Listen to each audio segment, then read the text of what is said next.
Hello and welcome to AWS Made Easy episode 99 and a half. This is the show where we interview AWS guests, bring you all the latest AWS news and also AI news, and also how AWS and AI can help you work together. We review and rate AWS articles, and we try to answer your questions about AWS. My name is Stephen Barr.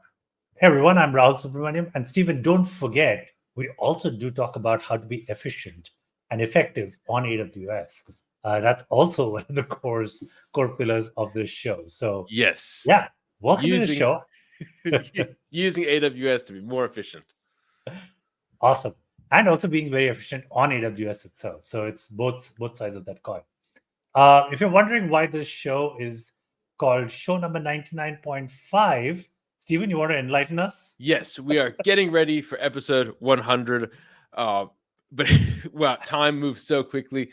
We've queued up a lot of guest speakers from previous shows, a lot of fun news. It's taking a bit longer to put together. It's been so busy. So we are shifting the numbers a little bit to hit episode 100. We've noticed, yes, we didn't say the episodes were integers. Correct.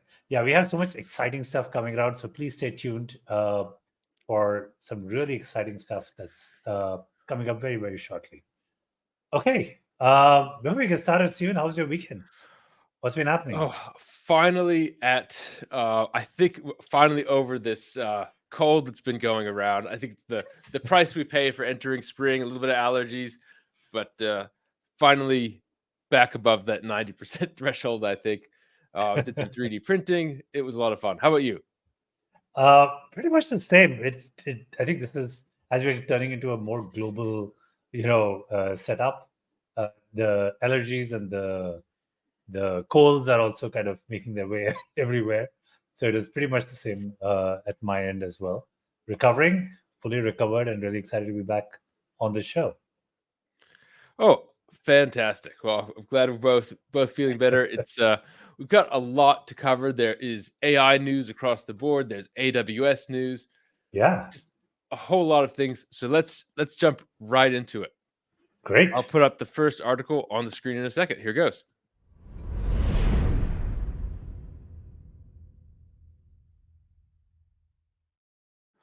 Okay, so this first article, it's actually a great review. I'll put it up on my screen here. But AI race heats up as OpenAI, Google, and Mistral release new models all in the span of 12 hours. We've got a new set of models from all of them. So I'm going to read this highlight here. So there's an event in London where Meta's own AI Llama would be published in a matter of weeks. Then Gemini 1.5 Pro came out. GPT-4 has been upgraded. We're going to cover that in its separate article next. GPT-4 Turbo has got what they're calling its final upgrade before GPT-5. It seems like we're just getting to know GPT-4, but it's already on its way. And then Mistral released Mistral 8 22B. And I like how it says it is a 281 gigabyte file. You can download it and run it locally with Llama if you want to. It's pretty neat. You can just download the whole thing. Raul, how have you been tracking this one? Oh, we've been all over these AI models and trying to play around with it and figure out what it's really good at. So here are a few little tips. So let me start with Mistral. Mistral is not a fine-tuned model, the one that they just released. It's a base model, which means that it doesn't listen to your instructions the way you are used to chatting with the other models and just giving it instructions about what it's supposed to do. The way around that is that you actually give it a bunch of examples and say, replicate this. And it generally does a much better job of that. Can't wait for a fine-tuned model to come out, which makes it more convenient to operate with it. But as it stands right now, this is just a very base model. It's a little harder to deal with, and all of your prompts will not easily migrate over to Mistral. Then second, let me talk about Gemini 1.5 Pro. I think we've covered it a bit. The big announcement was that it became generally available to most of the public, and they also allowed API access to Gemini 1.5 Pro. And we've been playing around a lot with it, trying to figure out how to maximize and use that super massive million token window.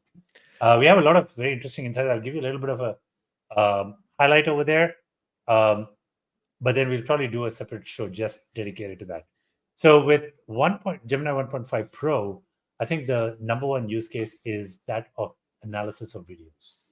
And some very interesting things are happening with that, in the sense that if you just give it a video to analyze, for some reason, irrespective of the length of the video, it picks one sample about every 4 or 5 seconds. And so in a bunch of cases where you would think that, okay, if I had a 1 hour video, you would take 4-second intervals, you would fill up the million tokens. But if you give it a 10-minute video, it's not like it would use up the entire million tokens, it would only use 1/6. So some interesting outcomes and learnings from that. I think we're going to do an entire show talking about all the really neat things that we've learned about how Gemini 1.5 Pro operates. But it is really good at a bunch of different things. So stay tuned. We'll bring that to you very shortly. It's really neat to think about the video search that Gemini 1.5 Pro can facilitate. It makes sense why Google, in particular, as owner of YouTube, would be interested in this. You can have, I'm just trying to think of the searches that are now possible, right? You could say, find me videos where there's a sports team playing and then people commenting while, I don't know, people commenting from their couch and then also playing video games or whatever it is, right? You could search structurally without it having to be in the transcript necessarily. Correct. Actually, I remember this one video that went viral on Facebook a while ago. And what was really interesting about it is the video description was very like tabloid-like. It was something about the Kardashians and whatever, but the contents was actually drawing attention to an important social issue, a country that was undergoing hardship. And they were showing how the text actually really anchored the search results. And I took the bait. I clicked on it wanting to know the gossip. And right. I actually went, and I was wondering why people were sharing it, people who normally wouldn't share such gossip. So making it an excuse for why I clicked it. And then it was totally something else. So now Gemini wouldn't necessarily make that mistake. Yeah, if you let it analyze the video before you actually get to see it, absolutely. But there are some very interesting things where, the way Gemini 1.5 Pro deals with the different modes or modalities of the inputs and how it resolves them is very interesting. So, for example, if you could figure something out of the transcripts, great, it'll do just that. If there are things that you can figure out from just the visuals, it'll do that. But sometimes if you challenge it to figure something out as a combination of both the transcripts and the visuals, then it really struggles to figure out one of these. So it looks like it collapses into one of the modes, which is most appropriate to getting you an answer rather than trying all modes at the same time to get you an answer. Okay, so someone saying a black and white image of someone, I don't know, of someone in an easy chair, and then they're talking about the news. You wouldn't be able to search for both the news content and also the visual. I think one of the examples that we were experimenting with, which might be an easier one, is to say, so if you remember one of the episodes, we were actually going through a Reddit thread and reading out the comments of other people, right? Yes. And that is all we were doing. We were just reading out different comments. And if you asked Gemini 1.5 Pro whether the thoughts that we were expressing were ours or someone else's, it really couldn't make out. It just defaulted to the transcript and offered what we were saying as our thoughts, rather than actually also combining that with the visual to say that we were reading out the material that was on the screen. Yeah, that's right. We asked it, are these our opinion or the opinion of others that we are relaying? Yeah. And that was, it's still not there yet, but I'm sure given the rate of progress of LLMs in general, what's not there yet is going to be old hat soon. And we're gonna talk about that when we talk about Dario Amodei's interview. That was one of the things that is very apparent, and that it's coming up very soon in the show. Great. All right. Well, this is a great news article. I've shared it in the comments, but of course, just Google this. It's from The Guardian. AI race heats up as OpenAI, Google, and Mistral release new models. As in both Mistral and Gemini are multimodal, so you can give videos, images. Actually, GPT-4 Turbo and Gemini 1.5 Pro are multimodal. Mistral is still text only. Apologies. Thank you. Yeah. Yeah. So these two, the first two, are multimodal. Correct. All right. Well, let's switch gears to the next one. Great.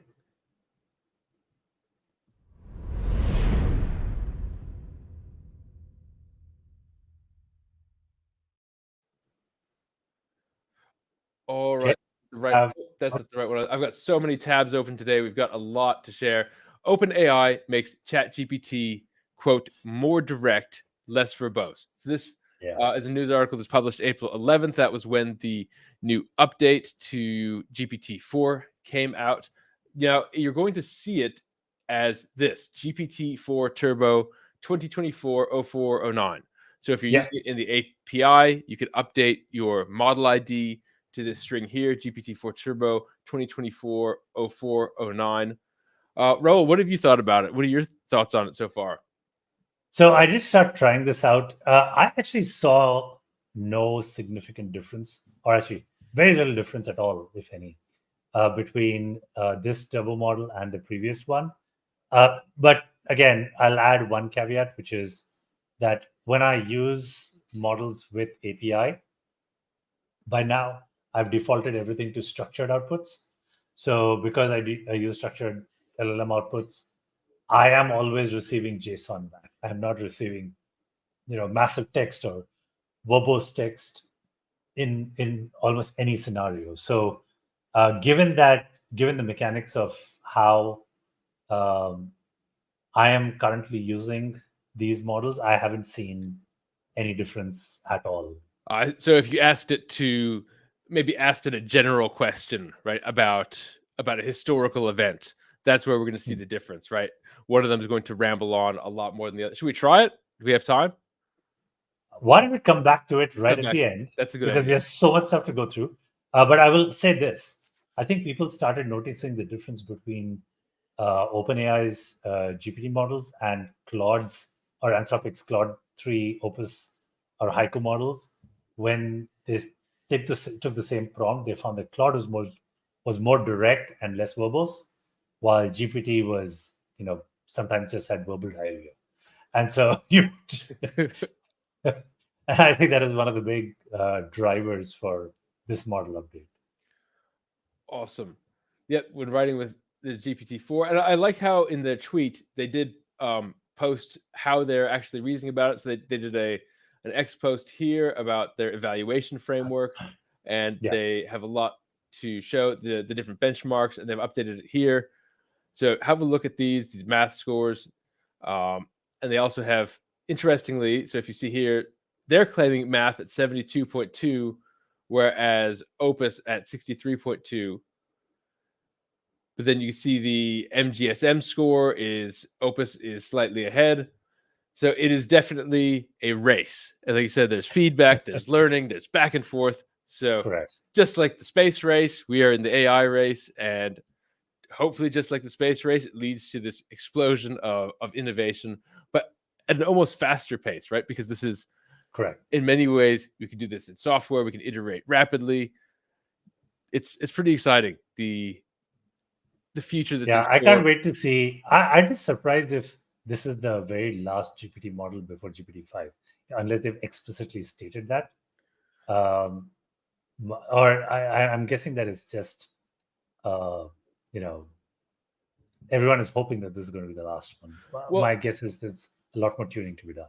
It's amazing how much speculation there is. So going back to the Guardian article, here's the question: the chief operating officer of OpenAI said it's coming, quote, soon. And the speculation about what soon means. Now, we think in AI timescales, soon could mean a month, it could mean a year. It doesn't mean 5 years.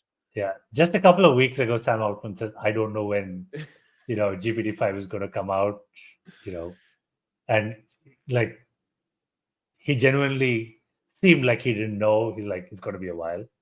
And so it's hard to say. It's really hard to say. But Well, there's a lot more tuning. Like, we haven't reached that step function improvements yet. no, I'm guessing that maybe what Sam Altman says, and then I'm guessing that the chief operating officer is a bit more compliant with the legal team and the PR team, and being a bit more measured in their responses. Awesome. Possibly. Hey, we've Okay. got some great people here. We've got Karma, the mom, hey mom, from Seattle, and also Darko on the stream. Hello, Darko. Thank you so much for joining us. Hey, Really Carmen. Hey, appreciate Darko. So yeah, thank you for viewing. Really appreciate it. Let's jump into the next article, which is a really cool new feature from LangChain called Langfriend. Okay, Langfriend, a journal with long-term memory. So this is a piece of software that LangChain just put out to demonstrate long-term memory capabilities. So Yeah. ChatGPT, when you open up a session, they you have that context, but it doesn't remember everything you've ever typed into it. It doesn't say, "Wow, Stephen, you're really interested in figuring out how to cook with what ingredients you have left over," or whatever it is. It's just the context of that conversation. But the idea of Langfriend is to demonstrate applications which can remember how you've been interacting with it over a long period of time, right? Just like you would with a friend. A friend knows, hey, I know every time you ramble about this, you're really worried about that, right? Yeah. So this is what Langfriend is showing. So this is a neat quote from them. One of the components of LLM systems that we're most bullish on is memory. This post is really interesting. It's talking about how do you customize a user experience by remembering previous user interactions. Right. It's almost like taking a version of your. I mean, we are still bound by context, but what this allows you to do is take a whole bunch of your previous conversations and very systematically save it away and create context around it when relevant. So it kind of borrows, I think, on some of the RAG patterns, but it's a lot more sophisticated than that. It's more customized. It's more, I'd say, it's more readily available and readily offered over a RAG query, and the contexts have a lot more weight. Let me put it that way. Well, That might be the easiest way to explain it. Well, I love how they explain the academic underpinnings. And if you ever haven't been to the LangChain blog, that is a fantastic resource. It's updated very frequently. They talk about MemGPT. So this is the quick explanation of MemGPT is, it's more than just a context window. How do you store? Actually, this is interesting. Intelligently manages different storage tiers. Sounds familiar. Yeah. Sounds like S3 intelligent tiering, but Correct. for LLMs. And how do you manage different? And just like we do, right? We have journal for things. If you want to write a journal by hand for things you want to remember, you have photo albums to help trigger certain memories. You have things that you remember in your short-term memory and your long-term memory. We kind of have intelligent tiering in our own sense. And so this is intelligent tiering for LLMs. There's also a thing called generative agents, which is basically, it's like a thought process, right? It's what's churning over the memories to deliver insights from those memories. Correct. I think the way you should think about the storage tier is slightly different. I would say the storage tier is, think of it as you've got a bin, which is your context window, and you want to fill it up. What's the approach that you take? You first go to your memory and you say, that's the most important thing. If my customer or the person has explicitly stated something in previous conversations, I want to weigh that over everything else. So if you find something relevant in that memory, you pick that up first. Then you look at other contexts or other, storage or other stored data in different, structures, whether it be your various kinds of retrievals that you do across different storage tiers. That's basically kind of you cascade down that tier of different data sets and pull out the relevant information till you have context that is good enough to send to the LLM. Like it's thinking back on the recipe planning, right? If you ask it for a recipe for 50 people, it's gonna say, "Here's my recipe, but by the way, have you ordered drinks yet? Because you're gonna panic ask me in about 2 hours. Where do I get drinks for 50 people that are cold? How do I do this?" Correct. Right? So that context of other things that you've asked around this topic. So let's Correct. see. Back on the LangChain blog, you can sign up for their journal app. You can. And so this is what this looks like. It's basically a blank slate. I haven't used this yet, but if I'm going to give it a try, writing some things down, and then seeing once you can write enough to exceed a context window, can it still pull in those facts? So I'm going to try some journal articles around that. There's a developer API access you can request. This is a great blog post. It's talking about there's some companies that are using long-term AI. There's one called Good.ai, which is like a long-term chat assistant, right? Something you can chat with on a repeated basis. So there's a lot of really neat things here. So Awesome. Keep an eye out on LangChain. It'll be interesting to see if this can get enabled into embed chain at some point. We'll have to chat with Taranjeet to see if that's going to happen. I think this should be made available soon.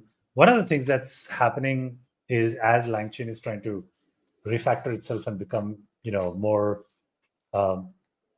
more portable, because it became one big mammoth monolith.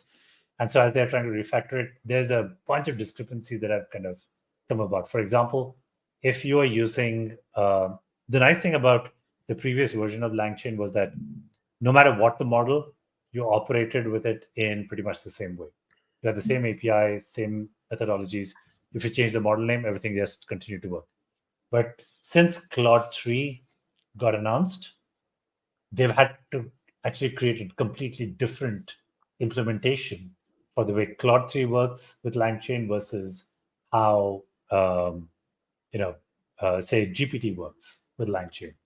And then when you go into some of the advanced features like streaming data, it gets even more complicated because the mechanics of actually doing the callbacks and stuff like that have completely changed between Anthropic and GPT. So it's a lot of stuff to kind of refactor and make sure that you have a standard abstraction that you can use to access all of these API. Well, speaking of Claude, we have a very relevant user comment. Are we ready for Opus? We definitely are ready for Opus. Yes. And Darko, if you have any insider information, please feel free to share. We're just waiting for Claude 3 Opus to be launched on Bedrock. For those of you who don't know, Sonnet and Haiku are already there. Haiku is amazing for most things. And only when you need, very high-level conversations with your LLM, that's when you would need Opus. But yeah, we can't wait for Opus to come up. Okay, this is new. Darko just posted this, and he said this is available right now. How did we miss this message? I just checked the what's new. Let's double check. Bedrock, what's new? This is breaking news. Let's have a look. Bedrock Claude Opus. Wow, this just happened. This happened. Okay. Well, you got it live on the show. Thank you, Darko. Let's put this up right here. Wow. Okay, here Absolutely. we go. New post from Chaniyun. Breaking news. I know what I'm doing for the rest of the day. Awesome. Thank you, Darko. And thank you. We love this this community. Really love this late breaking news, interesting information. Claude 3 Opus now available on Bedrock, hot off the presses. This is really exciting. We have a text playground for Opus. Look at this.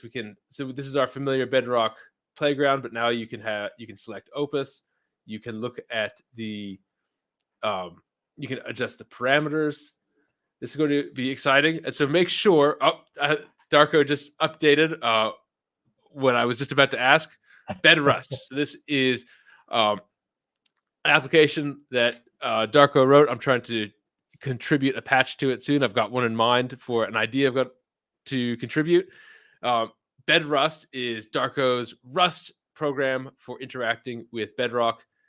He implemented support for the Anthropic Messages API. So looking forward to when this is going to happen. So check out Bedrust. Let me pull up the Git repository. I'll pull up the Git repository of that now. This is great. Anthropic Cloud 3 Opus available as of 16th April 2024. This is great news. And by the way, I'm going to experiment with this, but it looks like the differences in streaming,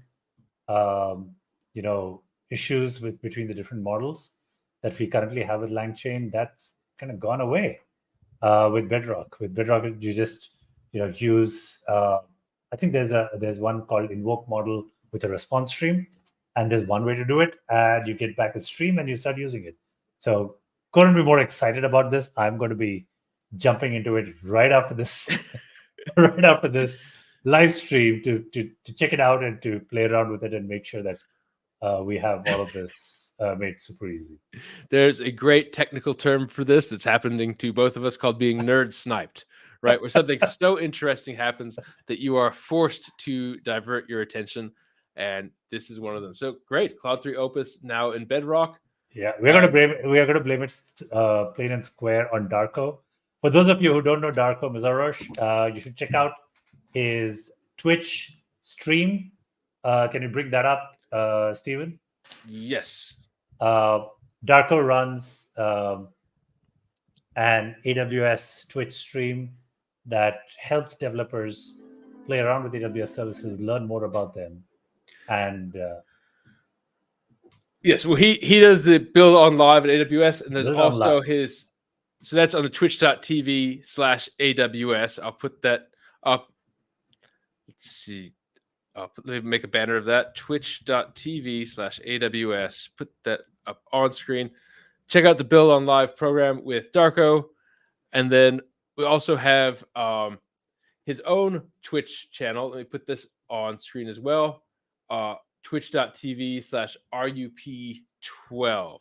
So that's Darko's own Twitch channel. He does super cool hackathons there. Let's put this on a banner here. Awesome. Thank you, Darko, for putting this out. We have been officially nerd sniped. We are going to check out Bedrock with Cloud 3 Opus right after the show. This is very exciting. I was working on a function to figure out when Haiku didn't give me what I wanted to then dispatch it to Sonnet.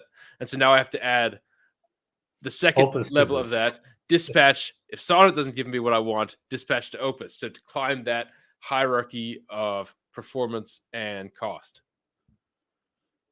Awesome. All right. Well, this is so amazing. Cool. Well, I think I have to ask, but how are we going to rate this one? Oh, this is definitely a 5. We've been waiting for Opus on Bedrock for 3 or 4 weeks now. And so it's amazing that it's now there, it's live. Couldn't be more excited. And definitely it simplifies because you don't have to have a separate Anthropic Pro account now. You can do everything on Bedrock, which of course has all the security and the privacy that you'd want. You're still in that familiar AWS ecosystem. Now, Anthropic is on AWS anyway, but if you're doing this on a commercial level, it's one less vendor. You can do it through Bedrock. That's exciting news. Okay. Awesome.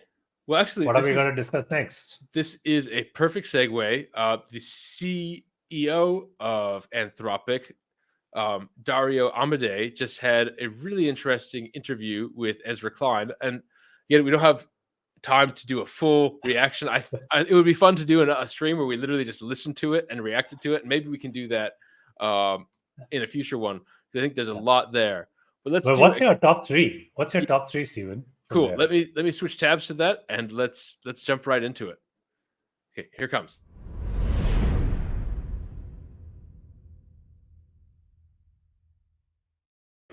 So I put up the transcript here. Ezra Klein interviews Dario Amodei. It is a 90-minute interview. It's full of interesting things. One thing that I really liked. Okay, top 3. Well, okay, in terms of just fascination, he talked about the training cost, which I thought was interesting. Let me see if I can find. Okay, here, I like this. We're just hitting the steep part of the curve now. Thanks to the kind of systems we've imagined in sci-fi, they're coming not in 20 or 40 years, not in 10 or 15 years. They're coming in 2 to 5 years. So I'm a big Star Trek fan, and what I love, when they interact with the computer, when they're programming the holodeck, and they can give very brief descriptions and have the Star Trek computer fill in the gaps.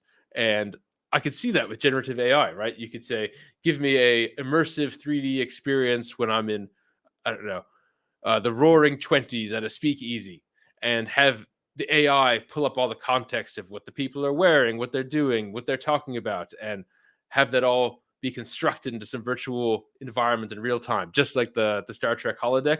I could see that the bits and pieces are all coming together for that. So I really like the optimism, and also just a reminder of the speed at which this world is moving. That was really exciting. Let me see if I could find the part about the training cost. That was fascinating. He talked about the exponential growth. Let's see if I can find this training cost part here.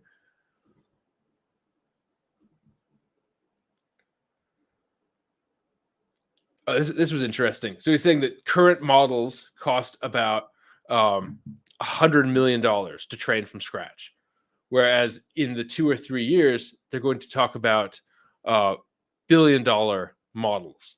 And so that was just staggering in terms of the amount of compute, the amount of hardware that's going to be involved with it. And just being aware. I was under the impression that it was about 100 million per iteration, and you would typically need 2 or 3 iterations to actually build a model that is production ready. Actually, no, I think you're right. I need to double check on that. Okay, here we go. Okay, the models that are in training now will come out at various times later this year, are closer in cost to $1 billion. Yeah. So it's multiple iterations that have to run on those. Each iteration costs about $100 million. Okay, here we go. So today's models cost an order of $100 million to train, plus or minus factor of 2 or 3. Okay, so when you're training them, you could do this $100 million round of training multiple times, multiple versions. Correct. Oh, and I agree. These are crazy numbers. Yeah, it is a lot. And so it's interesting to think about the entities that will be responsible, who will be able to train these models. And he goes into some details about that. One of the things I really like about in the end of this one, here we go. This is about workflow with AI. And so he says, maybe you find a workflow where the thing complements you. And if it doesn't happen naturally, it somehow happens eventually. And if the systems get general enough, they get powerful enough, maybe we have to think along other lines. In the short term, I've always found that. So I really like that. That's at the very end, figuring out how to interact with an AI. And first, it's typing it into a prompt and copy pasting and reading. But then, like you said, Rahul, now you've integrated it into APIs. You've got structured output. You've got agents, and then figuring out where the handoff is between where the human decision is and where the machine decision. How to balance creativity versus supplemental information. That's stuff that we're figuring out. So I think I'm a strong supporter of this particular view of the AI actually complementing humans. There's another way that I think about it, which is the human, typically does one thing incredibly well, and another 100 things which are peripheral to that one thing that they are typically either average at or not very good at, or sometimes they don't like doing it either. And I think that's where AI comes in, where not for that one thing where you are incredibly good and, that's your, that's your go-to thing.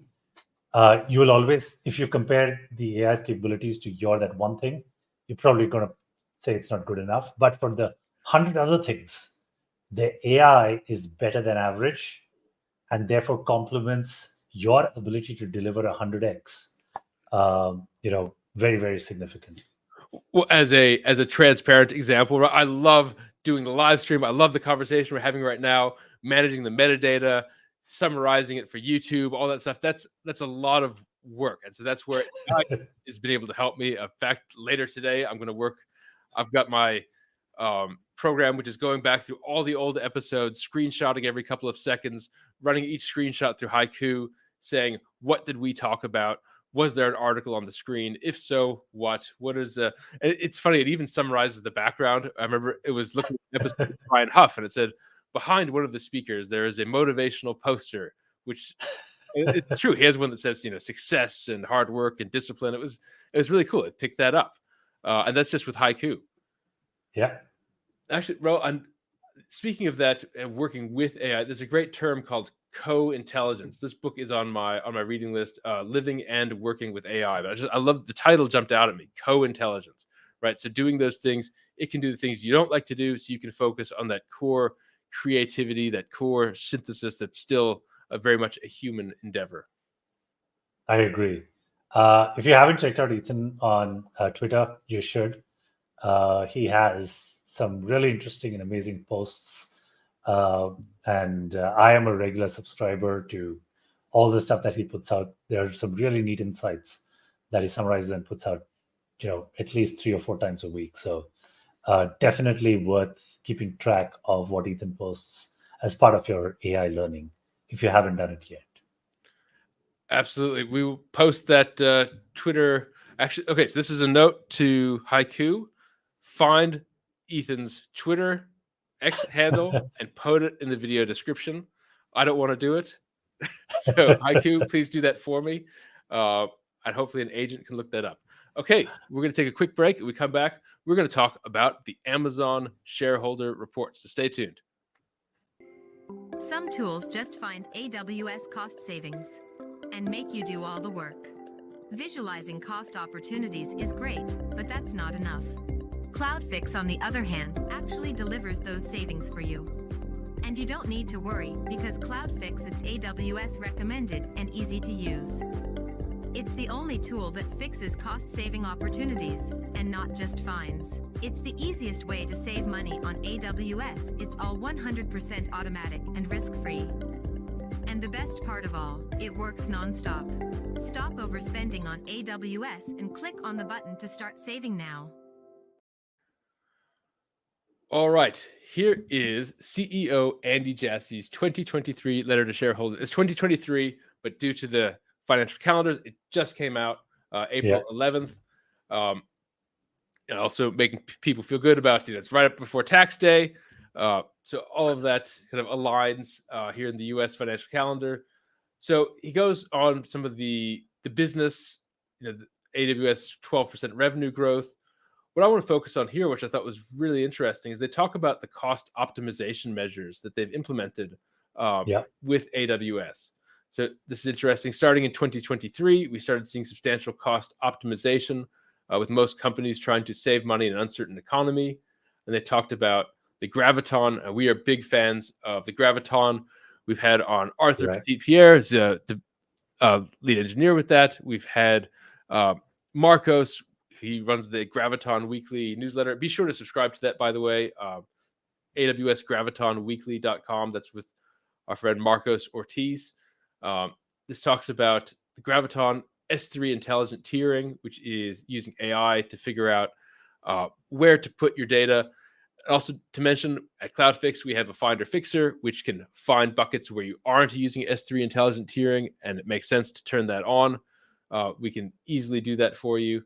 You should be using S3 intelligent tiering. Talks about savings plans. It talks about, this is interesting. We always ask AWS folks, why are you interested in helping folks save money? And we're going to talk about that in episode 100. We had a chance to chat with Jeff Barr, VP, Chief Evangelist at AWS, and also my dad. And it was really cool to see work diminished short-term revenue, but was best for customers, much appreciated, and should bode well for customers and AWS longer term. So it's really cool to see that baked into the culture from the top down. Agreed. There's a lot more that he packed into this particular letter. Can we talk about the layers of the AI stack? Yes. So to give context to that, they talk about building primitives, and they reference the very first shareholder letter where they talk about at Amazon, they build primitives. So one primitive could be, how do you pack a box? And that's more AI retail. How do you move stuff from this distribution center to this delivery? And that's a primitive, right? A little piece of functionality that can stand alone from any other piece. And delivers its own value at the same time. Yes. And so what he talked about was, let's see if I can find the note. Okay.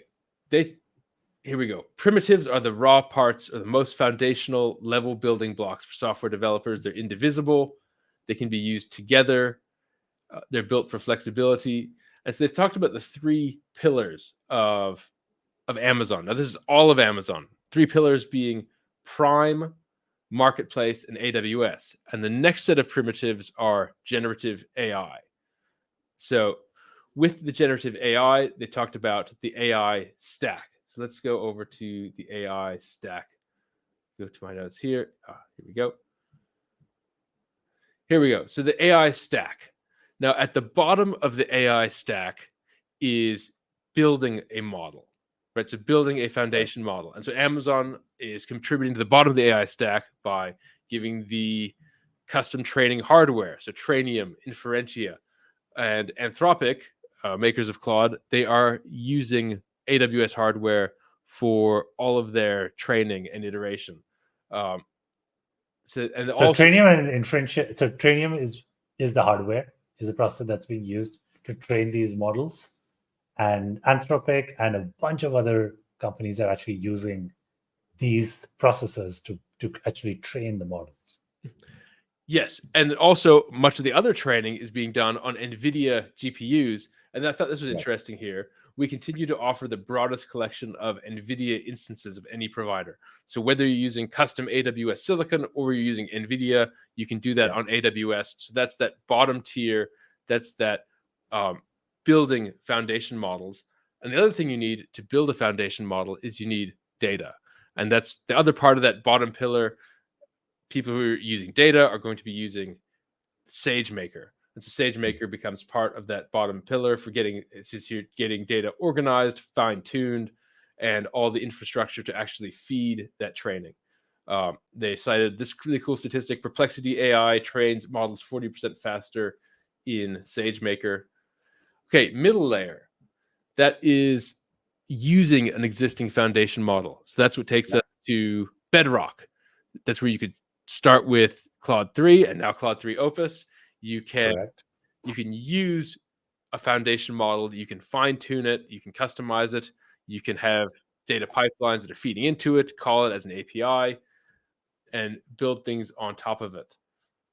Now, in addition to Bedrock, there's lots of other models on there. Here we go. You got knowledge bases, which basically is a RAG implementation. You've got agents, Bedrock agents now available. So there's a huge list of services that fall in this middle tier. Oh, and guardrails, right? So that way you can control what questions your AI application is comfortable answering, right? Because you don't want some chatbot on your website going off on a political rant or something, right? That would not be good.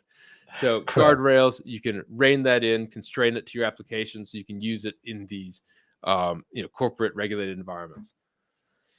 Top layer is applications. This is exciting. They said they're building new generative AI applications across the business. So this ranges from Rufus, the AI-powered shopping assistant, adding new features to Alexa, and also Amazon Q.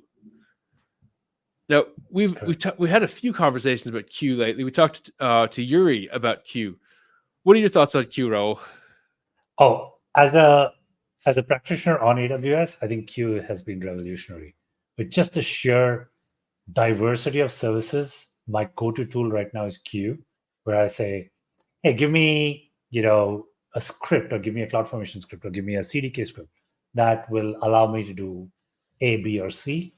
And it actually generates all of that for me. And then I just take it and paste it in, I read it and make sure it's all exactly what I expected, and then execute. I don't spend my time going through tons of documentation like I used to earlier or looking for sample code bases in different GitHub repositories, or just trying to figure out how to get something done. Now, Q creates a customized version of exactly what I need based on all the documentation and the best practices that are in AWS. And it enables me to get to my work, or the core of the value that I'm trying to extract out of my work very, very quickly. So I think it's become indispensable now. I like this one here. Q is the most capable work assistant today and evolving fast. For me, I'm happy just with the fixing IAM errors that I get in the management console and being able, that's always been my That's nemesis. another use case, yes. And now being able to just put in say, give me an IAM policy, which fixes this issue. Here's what I'm trying to do. That's really helpful. Agreed. Okay, so the 3 layers of the stack. You have bottom for building foundation models, you have the hardware and the SageMaker to get the data ready. You've got the middle layer for using the foundation models with Bedrock and all the ancillary Bedrock knowledge bases, guardrails, and the top layer are actual AI applications like Q, Alexa, Rufus, and other things that can be built. I'm sure there's many more coming, and also third-party applications. Awesome. All right. Let's take another minute, and then we will come back to the next one. Sounds good.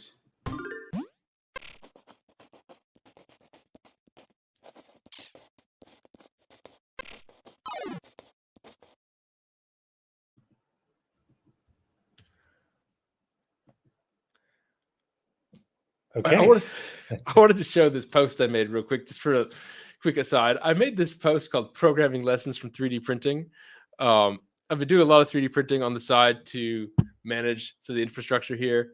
And I realized that a lot of these lessons can be applied to programming as well. And I just put them down here. Be clear on your goals, use AI for help, iterate quickly, find seams between components, use standards, or in the programming case, managed services, experiment inexpensively, and limit the blast radius of failures. So we have a lot to cover, so I won't get too deep into this one, but it's there. This is my 3D printed light holder, and I'll show you. This is how they meet together.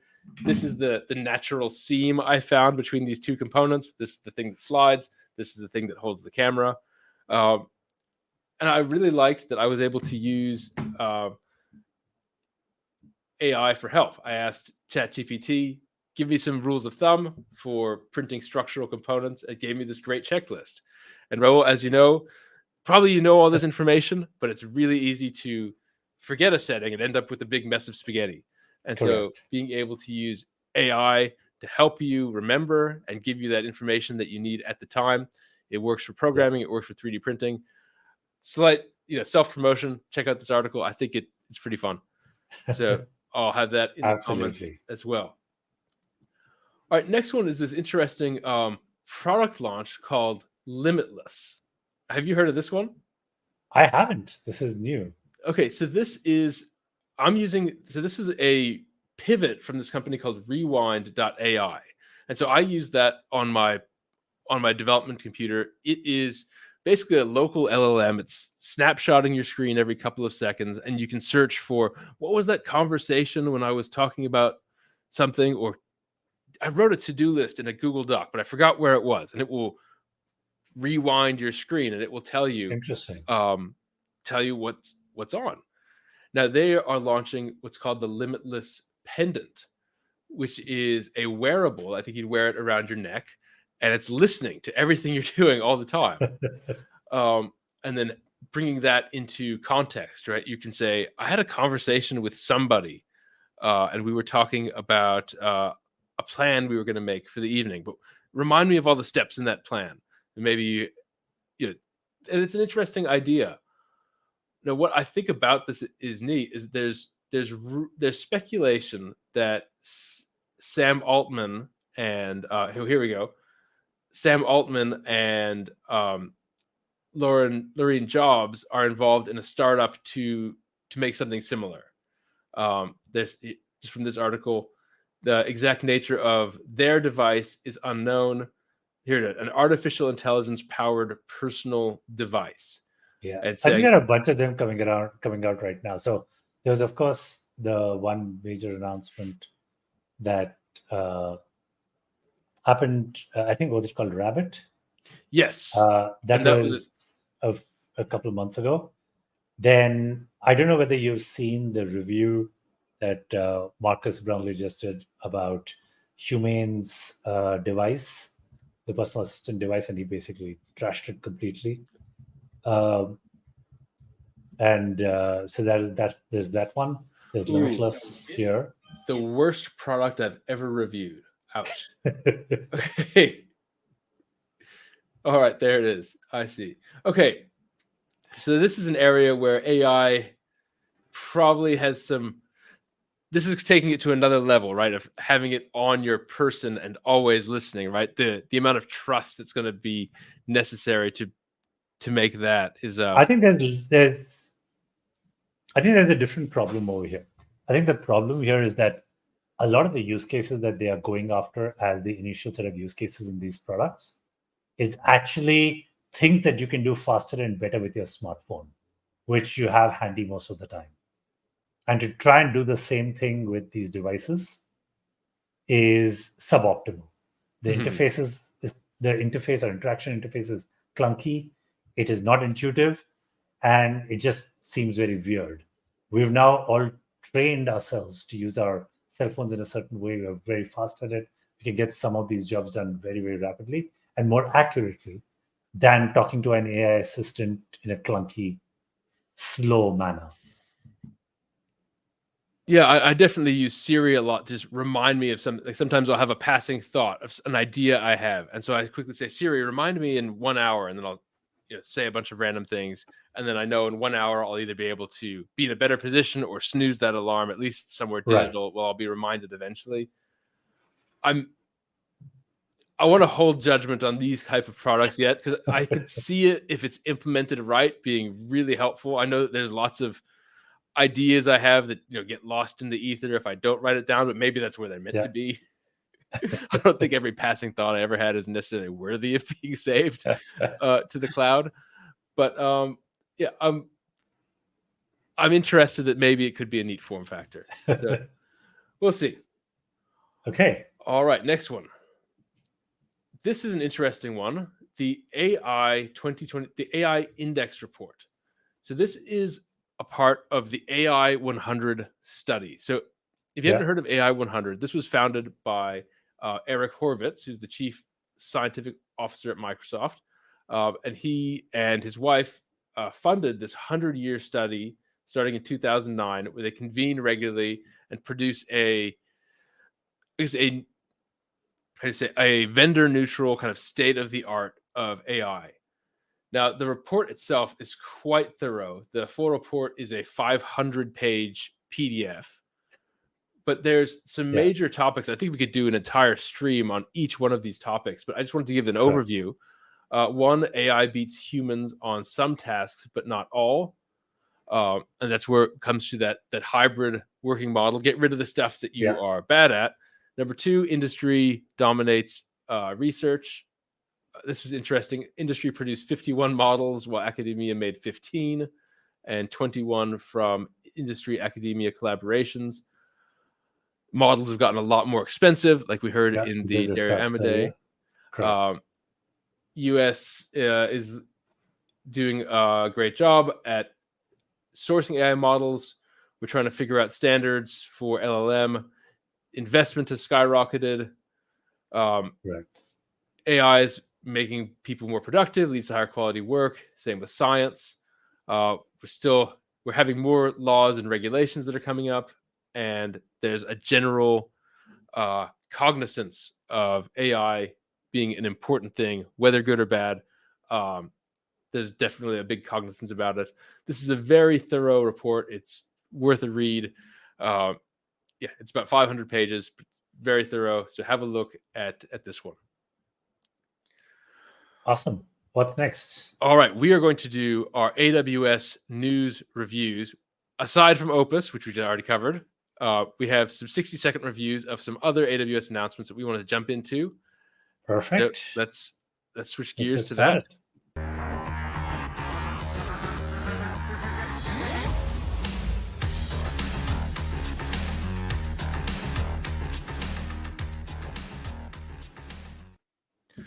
Okay. Knowledge bases for Amazon Bedrock now supports Claude 3 Haiku. Great. So knowledge bases is something that we just discussed. Knowledge bases is your RAG solution that comes out of the box with Bedrock. And now the LLM that pins your RAG solution has support for Haiku as well. So that's pretty awesome. I think it simplifies. I love the idea that it's all within one framework, one way to access it, change one parameter, and you're ready to go. So I love it. It simplifies it. And I would give this a 4 clouds. Awesome. I think this was expected. No surprises Correct. here, but we're glad it's here. This was just announced on the 9th, so last week. So yeah, very excited about knowledge bases, Claude 3 Haiku. I'm sure we'll see other ones. Sonnet and Opus come up soon, hopefully. Okay, next one. Knowledge bases for Bedrock offers support for CloudFormation and service quotas. So now with CloudFormation, you can provision an actual knowledge base itself along with the underlying data stores. How do you think people are going to be using this? I think there are 2 steps to almost all of these services. The first one is you actually make something work. And then the next one is you build a pattern and then you want to replicate the pattern in multiple different places. And I think this is the second phase where people have figured out that, oh, this is a pattern and I want to replicate this across 10 different areas. They were probably using it in customer support, and then from customer support, they want to apply it into engineering, they want to apply it into product management and all kinds of different areas. And the best way to do that is using a CloudFormation template that you can replicate over and over again. So that's pretty neat. And service quotas, again, you always need checks and balances in any service that you use, in any way you deploy stuff. So because costs can go out of control, and with AI stuff, everything can go out of control 10x faster. So having service quotas is definitely a neat simplification. Again, a simplifies and a 4 cloud on this. No, I just got an alert from my AWS billing because I'd made a RDS cluster underlying the knowledge base we demoed 2 weeks ago. I hadn't used it for a few days, so I turned it off, but then it turns itself back on. Remember, RDS clusters turn themselves back on after 7 days. Correct. So I had a billing alert to remind myself to do that. Also, I think it's interesting, the CloudFormation template, it uses the AWS Wisdom namespace, which that's pretty cool. So AWS Wisdom knowledge base. So if you are looking for a CloudFormation syntax, look under the AWS Wisdom category. Okay, another one here. Bedrock now available in Asia Pacific. It's starting to get available everywhere. Now, some of the Claude 3 models, they were initially available just in US East 1 and US West 2. So we see now this Bedrock is now available in 8 regions. This is great.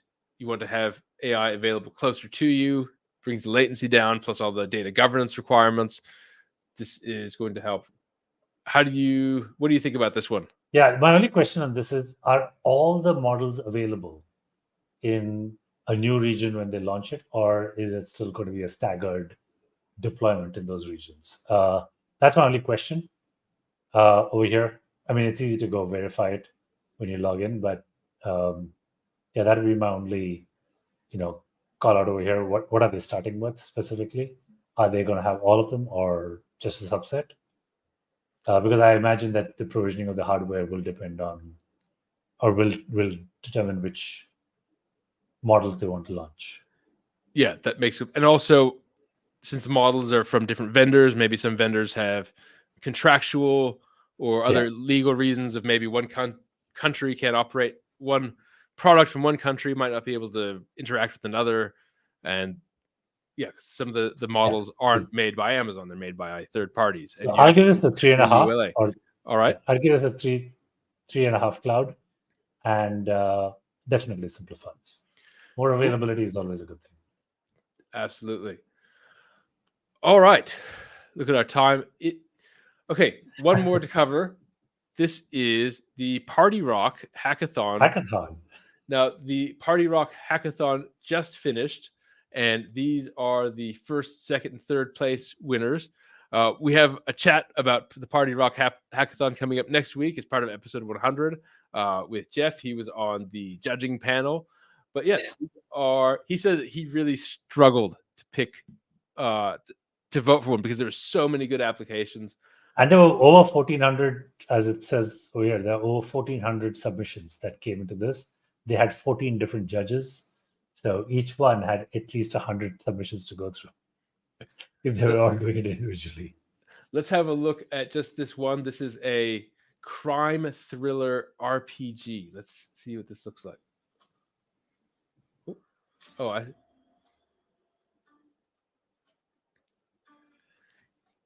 Oh, interesting. Okay, so this is generating a story.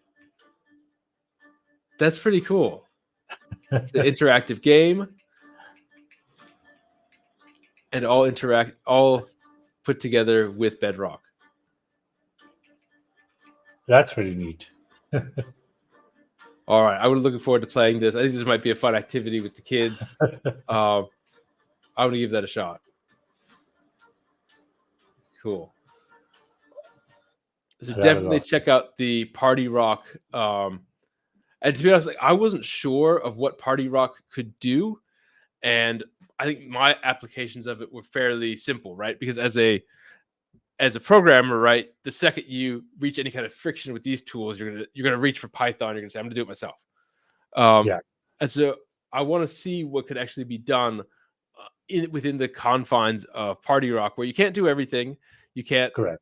So I'm looking forward to seeing how people use this creatively.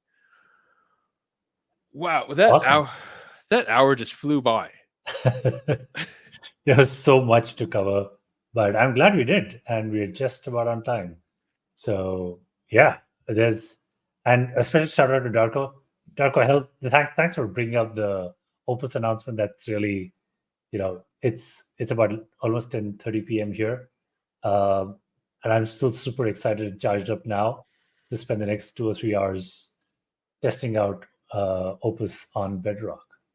We'll fire up that coffee and get ready for a late night. Absolutely. Thanks, everyone. Thanks for tuning in. For all of you who did, we will have our episode number 100 next week. Tons of really, really amazing stuff there. So please tune in. And it's going to be episode 100, part 1, because we have so much content. We're going to split it into part 1 and part 2. So luckily we have floating point numbers for our episode. Anyway, thanks again. And please don't forget to subscribe to your channels. We're streaming on X or Twitter. We're streaming on YouTube. We're streaming on LinkedIn. And we are also streaming on Facebook? On Twitch. No, Twitch. No, we're on Twitch. Correct. We're reconnecting our Facebook account. And yeah, we're on all those channels. And also our YouTube. We also have a CloudFix Instagram. So check that out. We're posting shorts from our episodes there. And yet, please follow on any platform that you'd like. Really appreciate it. Thanks a lot. We will see you next time. Bye-bye. Bye.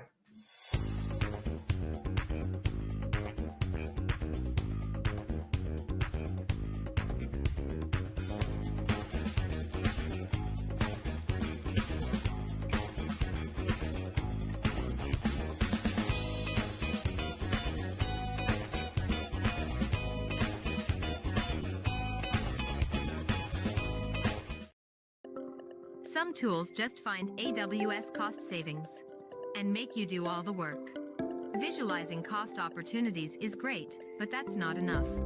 CloudFix, on the other hand, actually delivers those savings for you. And you don't need to worry, because CloudFix fixers are AWS recommended and easy to use. It's the only tool that fixes cost savings opportunities and doesn't just find them. It's the easiest way to save money on AWS. It's all 100% automatic and risk-free. And the best part is that it works non-stop. See for yourself. Click on the button to get a free demonstration of CloudFix and stop overspending on